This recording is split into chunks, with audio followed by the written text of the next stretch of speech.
جادوئی پری اور گلہری۔ ایک درخت پر ایک کوا اور ایک گلہری رہتے تھے۔ گلہری رحم دل، محنتی اور مخلص تھی۔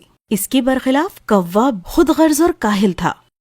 گلہری نے بے حد محنت کر کے ایک چھوٹا سا کھیت بنایا۔ کوے بھائی چلو کھیت کی کریں جتائی۔ ہاں گلہری، آتا ہوں، تازی روٹی کھاتا ہوں۔ گلہری کھیت جوتنے کے لیے روانہ ہو جاتی ہے۔ وہ تو تنہا ہی کھیت جوت رہی تھی۔ کوا پھر بھی نہیں آیا۔ تبھی ایک خوبصورت سی پری اس کے سامنے آئی۔ معصوم گلہری، تم کس قدر محنت کرتی ہو، تمہارا یہ کام قابل داد ہے۔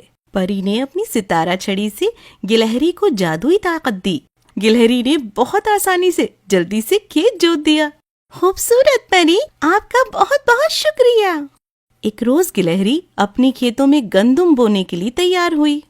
کوا بھائی چلو کھیت میں کریں جتائی۔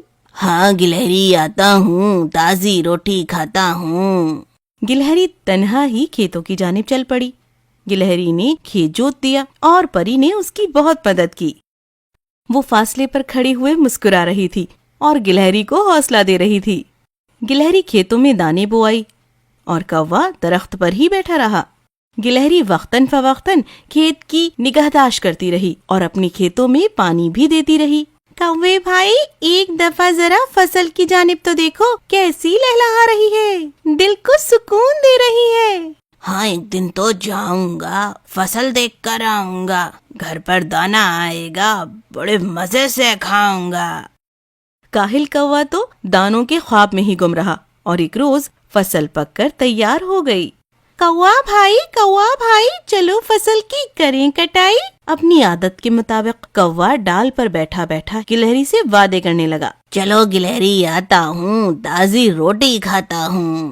گلہری کھیتوں کی جانب چل پڑی اور اس دفعہ بھی پری اس کی ہمراہ تھی۔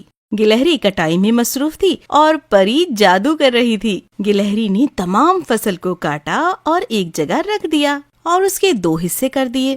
دوسرے ہی روز گلہری کھیتوں کی جانب گئی اور اپنے حصے کا آدھا دانہ لے کر آ گئی اور اس نے کوے کو اپنا حصہ لانے کے لیے کہا۔